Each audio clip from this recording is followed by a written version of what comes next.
Well, good afternoon, good evening, or good morning, wherever you may be. I wish to welcome you to our fifth Digital Ocean Cluster Briefing, also on behalf of Patrick O'Keefe, who will be moderating this briefing together with me, and also Nele Tiedemann, who had a key role in organizing this event.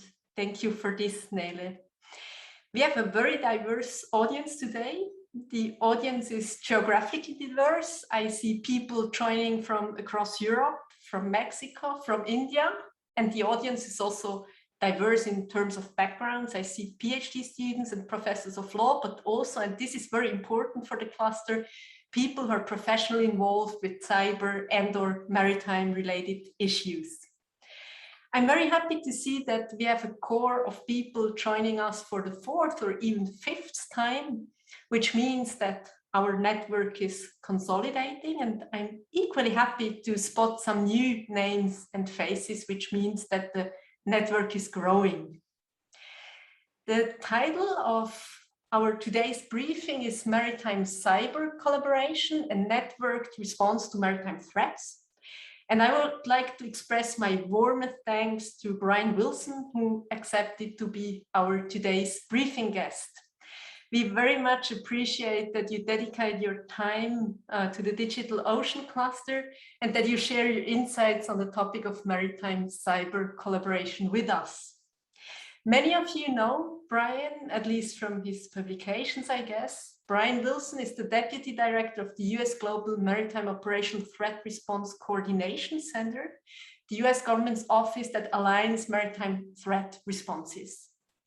In addition to being the primary author of multinational information sharing arrangements, Captain Wilson has also led whole of government seminars and has written on maritime security. Captain Wilson has served in the US Navy Judge Advocate General's Court for 21 years. Before I give the floor to our speaker, I will briefly explain the format of today's briefing. The briefing opens with a 15 minutes presentation by our invited guest, Brian Wilson, and the following 15 minutes are dedicated to a Q&A session to which all attendees are invited to participate. So you're encouraged to ask your questions or to follow up on ideas raised by our speaker in the second half of the briefing.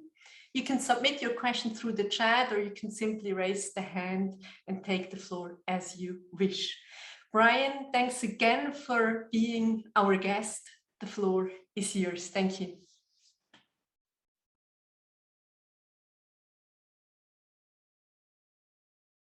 You're muted.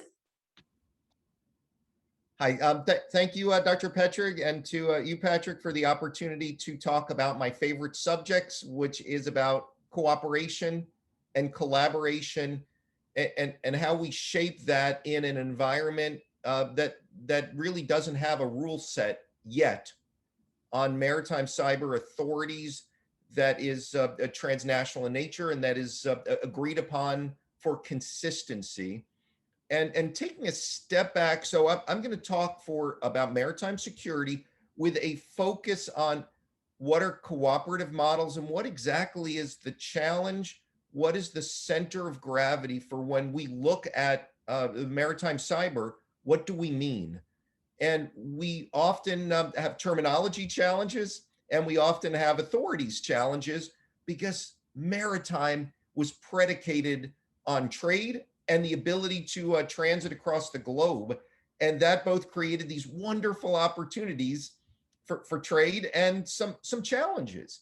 So what I think the starting point is we've got now almost every day a new report about some cyber disruption, cyber event occurring that has a maritime nexus. So our situation is quite challenging. And what have been responses from a very varied number of stakeholders in the maritime and governance and policy environment? And then three, what are potential solutions?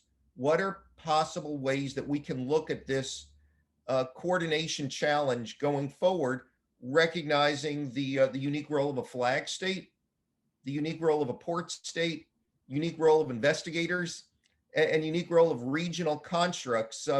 So in that regard, there's some room for optimism. We have seen, particularly in Europe, some remarkable benefits, both with ENISA, with GLANCY Plus, NYA24. There's been some important developments on how we collaborate, but if we take a step back, why do we need to share information? Why do we need to collaborate? And I think that really dates before any of the cyber challenges, and that's the belief that a networked approach, more than one agency, more than one nation, more than one stakeholder make better decisions. So I'm going to focus, and I was asked to write a book chapter on maritime cyber collaboration. And in all candor, it was the hardest article and chapter I've ever written. And I struggled for months just staring at a screen. I had too much content and not enough. And I realized that's maritime cyber. It was overwhelming to me on what's the focus of my chapter. Is it all about the authorities from the IMO? They have resolutions. They have very important guidance that we will not get into extensively here, but really good developments. Is that the center? Is it BIMCO? Is it what ENISA has done? Is it about authorities from the United States and what the Federal Bureau of Investigation has done, or FBI? Is it about the CERT, the Computer Emergency Readiness Team? Is it about guidance? Is it about NATO Centers of Excellence? So that became part of the challenge of what's legal authorities exist. So at least for this discussion, and I know with Anna's background in at least one counterterrorism treaty, SUA, S-U-A, we will talk about whether that's a viable option going forward, but really holistically, what's the challenge? What are we seeking to address in cyber? And that's what interested me both in Patrick's DigitalOcean cluster, and I hope in our discussion here. So I wanted to start out with just a couple of data points for how overwhelming some of our challenges are.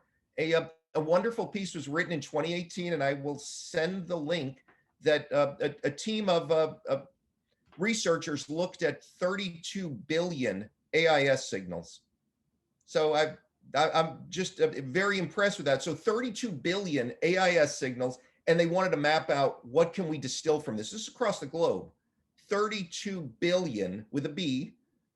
And they found out that there were 694 cargo vessels that were capable of transshipping and transporting fish. So of these 32 billion, they narrowed it down to those 694 vessels and found 46,000 instances where those vessels loitered, stayed in one place long enough to receive a transshipment, and of those, about 10,233 instances where they could see a fishing vessel near a loitering transshipment long enough. That's not necessarily illicit activity. That's not necessarily illegal. But the gravity of those numbers is daunting. And are we similarly looking at this throughout the globe? And are we similarly looking at what are the challenges to both where ships operate, to the physical security of a ship? And separately, in the Pan Am Games last year, there was in Peru, 2 years ago, the cyber command for the country put together a team and a unit, and they identified at the conclusion of this 5 million attempted penetrations of their operating system. So when we look at the scope and gravity, it's quite daunting on how we're going to assess what exactly is the challenge in maritime. So is it about port security? Is it about the physical infrastructure of a ship? Is it about training? Is it about further activities? And the speculative nature is no longer there. We've seen, at least from some reports, 900% increase in the past 3 years in some ports. There has been US indictments where charging those with stealing and trying to penetrate both the Port of San Diego, stealing terabytes of information from contractors in the maritime environment. And in the United States, there's a system to warn mariners, the public system, and I can send the link if you're interested. That's a wonderful resource on how we identify and convey that information. There's been GPS disruptions throughout the globe. So if you go to this link that I will send to Anna and Patrick afterward, you'll see that this is no longer speculative. So I wanted to share a few slides. I will pull them up in a moment.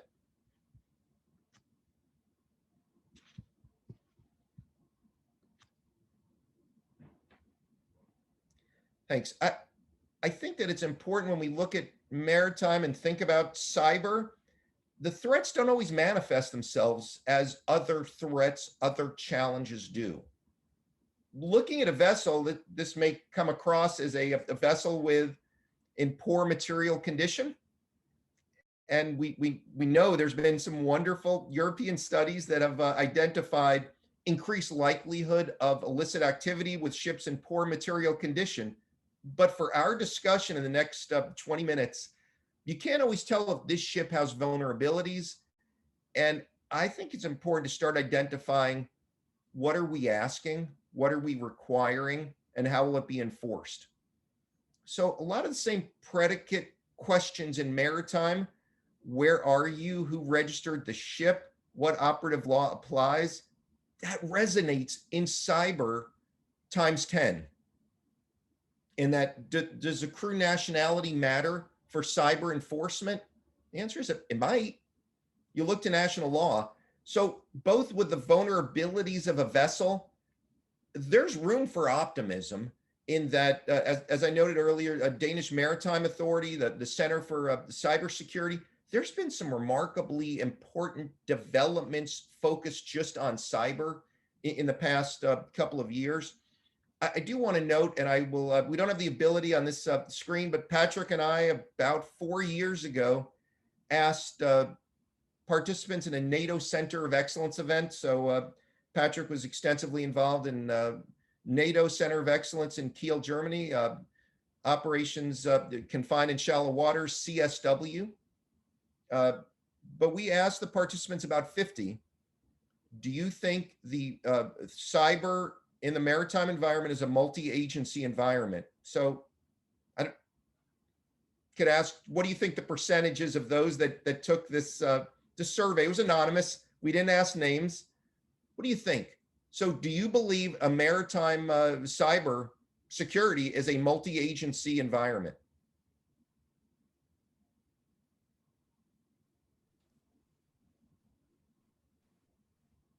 I'm going to flip now to the slide. We're going to see what we got. 92%. I think that was a bit low, but regardless, we've seen it a little bit higher in other surveys. This was a specific group of officers that said 92%. Again, that's good, but herein lies the problem. 72% said that they're not getting training, and more than half couldn't articulate what their maritime cyber authorities and jurisdiction is. So we have a misconnect between, if we're asking those to enforce or take enforcement action, if they're not getting training on when they can share information, when they can collaborate. And as I noted, it's one survey, one event. We have a comparable survey that's been disseminated to about 600 officials, those in academia. And they generally yield similar results, that it is a multi-agency threat environment. And I would add in private sector clearly. There's no other domain like this that we could have asked. I think you would have seen similar numbers. We just didn't have private sector in the room. But when you do, we start to elicit questions about how you're protecting information, how you're sharing it. It is among the very first questions that's asked, on how are we sharing information. And that's also a concern. So before I get to the collaboration best practices, it's important to take also one step back. And it is interesting that we've been looking at cyber for well in excess of 3 decades, different terminology, different phrasing, but starting with a 1984 presidential directive in the United States that said we need to look at having a coordinated approach. European Commission in 87 said that cyber is a inherently global activity. And the government of Australia's, their Minister of Defense and their Ministry of Defense connected cyber with national security among the first times in a document that was similarly identified. So we're starting to see focus, billions of dollars flow into better protecting ships. So the question is, what are some of our authorities? And the first question is there an operative criminal law that applies on the water? And to that, we will talk about, Sue, and whether the emplacement of a device on a ship that is likely to cause the alter or affect the safe navigation of that vessel, does that fit within what SUA, Suppression of Unlawful Acts, the 1988 treaty adopted by member states at the IMO with 166 member states, is that a criminal law that could apply for those that have placed malware or conducted malicious cyber activities on a vessel? So when we're looking at some of the challenges with maritime and cyber, I wanted to have a discussion. That's why when Patrick and Anna kindly invited me to come here, I wanted to have this discussion on what are ways that we're collaborating, what's working, and what can we distill as best practices with that.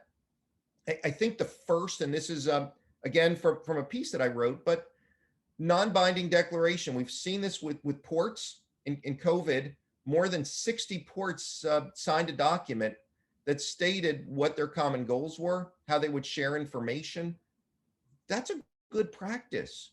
That's wonderful. We saw in the very beginning of piracy's international response activities, different agreements that were signed to take greater fidelity and to share information on compliance with international agreements. So these don't change the law, but they identify common goals and information sharing for those in a maritime environment that's worth looking at.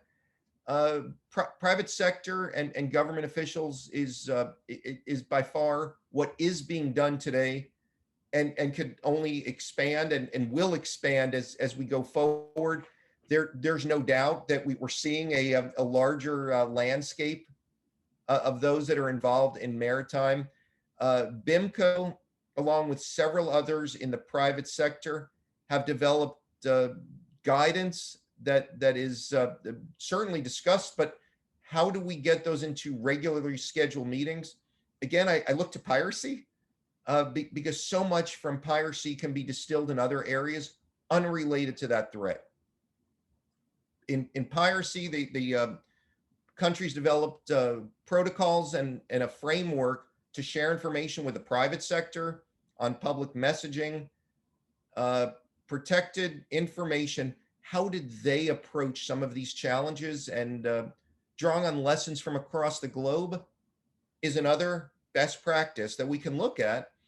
Again, drawing on piracy, if you look at, it's a long acronym, Shared Awareness and Deconfliction, SHADE, that's an informal construct where you put people in the same room for a couple of days with an agenda and focused discussions, and you identify how do we better collaborate.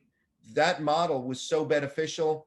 It's now emerged for Shade Med. So SHADE for Mediterranean. Also, formal agreements may be preferable, definitely time consuming, but that may be what we want to look at going forward. In Southeast Asia, with piracy and armed robbery considerations, in another long acronym, RECAP, the Regional Agreement to Combat Armed Robbery and Piracy at Sea in Southeast Asia, emerged. That's a formal agreement. Took time, and that's existed for better than 15 years. And then drawing on what we've seen from the pursuit of counter drugs under the Vienna Drug Convention, that consistent coordination requires designated points of contact. Both in East and West Africa, some of their documents have identified that critical importance. So recognizing that my discussion and my 15 minutes is nearing the end, I wanted to put across one slide on how challenging I believe cyber will be. when we look at just how do we chronicle what piracy was, which has been around for a while, and this is, so you are seeing it for the first time. So any comments would be welcomed, but this really captures, if we were to look at this for cyber, could we fit this into cooperative baskets and cooperative models? And to that point, we've got larger organizations, we have regional organizations, and there's some important work that will unfold over the next couple of years. My focus has been on how are we cooperating? How are we sharing information more meaningfully when we start with some of those authorities from the IMO, from the International Maritime Organization? And this is the last slide, a penny farthing bicycle. And I'm always mindful of this because this is how coordination cannot occur, where there's a belief that you're the big wheel and everyone else follows. It's about shared responsibilities, shared authorities, trust, and building a relationship that's sustainable and that's durable. And there are, as I noted earlier, really good practices emerging in both Europe and in ports in the United States under area maritime security committees. So we're learning and we're seeing some very good developments, but holistically, it still remains in many places works in progress. And there have been no prosecutions under SUA for cyber malicious activities on cyber. There have been for others, but not for that. And that is certainly would be an important law review article if there's any lawyers on here. But a beneficial focus area. It's a national decision, but what are the considerations that go into that? And the ISM code, both from the International Maritime Organization, we're seeing different capabilities, but it's in a lot of ways uncharted, which I like, and it's also daunting and challenging. So with that, I will turn it back over to Anna and Patrick for questions. And I went very quickly through some of these, and I would welcome a more robust discussion on anything that you find of interest with a focus on the maritime part. Brian, thank you very much for being with us today, and thank you very much for the insights into how maritime threats could be tackled on a global scale. I would like to open the Q&A session by handing over to Hagop first, and Rasmus, you are second. Hagop, I hand over to you. Oh, thank you. Thank you for having me in this discussion. My question would be, we've been focusing mostly on the cyber element of the maritime activity, but cyber element is just a complement of the vessels in a way, or is part of the constellation of vessels, ports, etc. My focus would be more upon the vessels itself and vessel ownership. How can we really identify true ownership of vessels, and also whether or not there's a way to weed out questionable owners or questionable ownership attempts even, in order to put the foundation or the layers, the groundwork or the stone which we can build upon a better cyber infrastructure and control that cyber infrastructure. Thank you. That's a wonderful question, and it was examined in an unrelated venue that Anna and I participated in. I can tell you, Lydell Jobert has written on your very question, and she recommended starting points, which included fixed addresses to ownership. It will not. She was candid that it would not solve everything, but it was a starting point for greater fidelity on who is there. The separate issue is that, again, if you are interested, we can send the link on due diligence measures. Yes, please. What are requirements for due diligence for a ship owner, for the master, for the P&I clubs?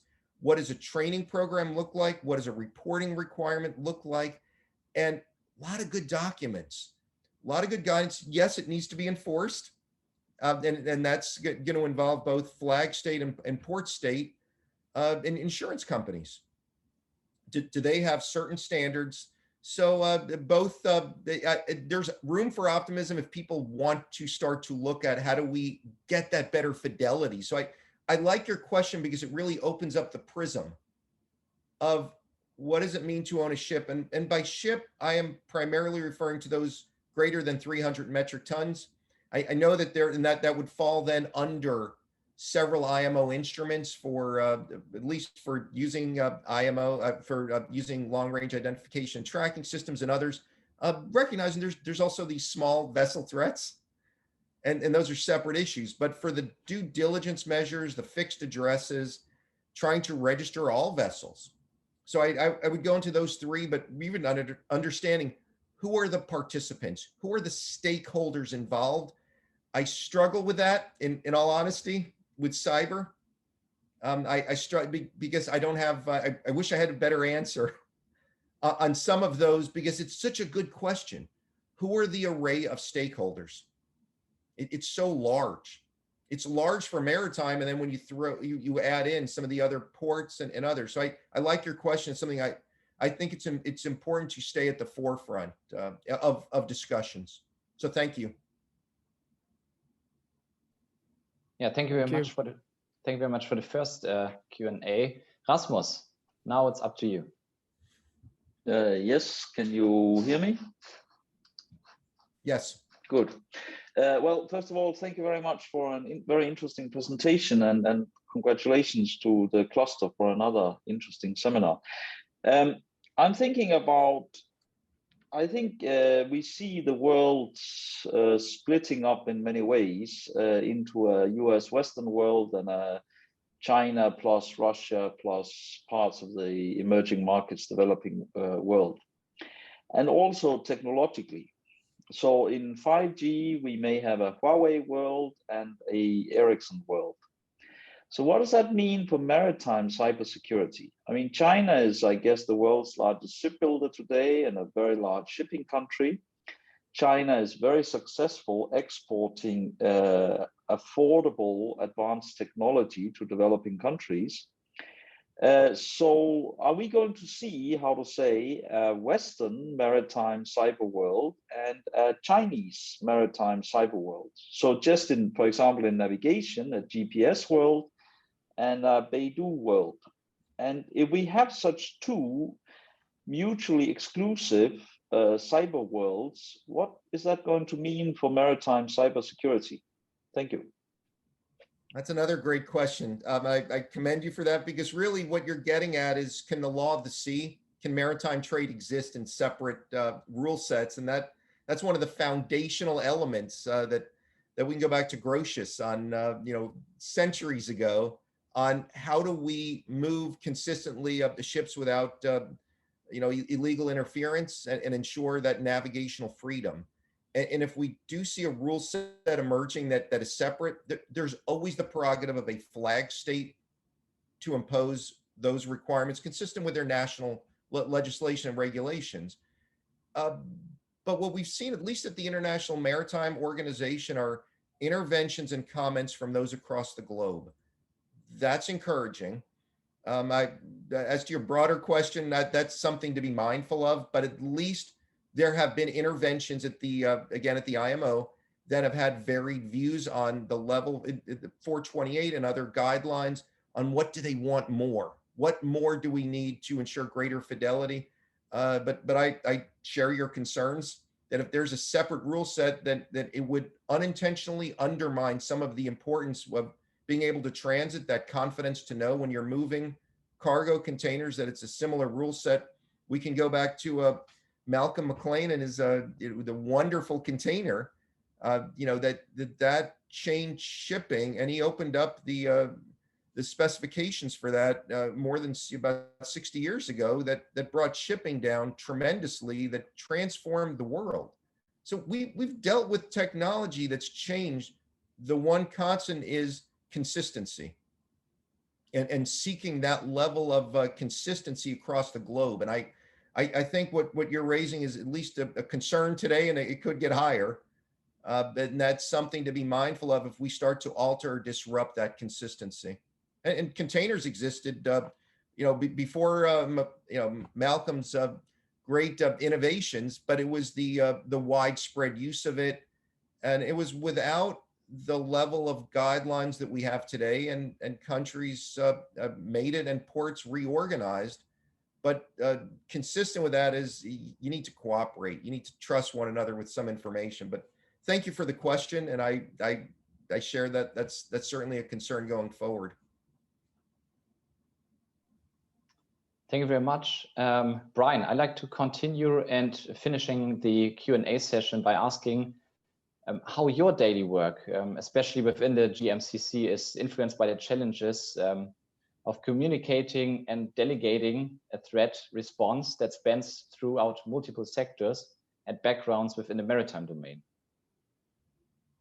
Thanks so much. So in my job in the Global Motor Coordination Center, we work on synchronizing and sharing information, but synchronizing responses, and that's always been a challenge where you recognize some of the private sector has a large role, and cyber has likely will increase in focus from the NotPetya, which you had Andy Jones talk about brilliantly. But how do ports deal with that? How do they go forward? What are reporting elements? And there's, again, been some very important cooperation that we've been privileged to support on how do we better enable that level of cooperation. And that's been, at least for cyber, our primary focus on the cooperation level. But I like that question as well, Patrick, so thank you. Well, time is flying by. It's already 17:03. Thank you very much, Brian, for sharing your interesting insights with us. We will also share the links which you will send to us with the participants of today's briefing. It's always a great pleasure to listen to you, and I always learn a lot. Thank you very much. We will soon put the recording of today's briefing on our website. Patrick is sharing the link of the website with you right now. There you find the previous briefings. If you were not able to attend them, you can listen to them, or please also share them with an interested audience. The next briefing will take place soon, and you will hear from us in due course. Thank you very much for joining us today, for participating in the discussion, and I hope we will see each other at the next DOC briefing. Take care, goodbye, and have a nice evening. Thank you.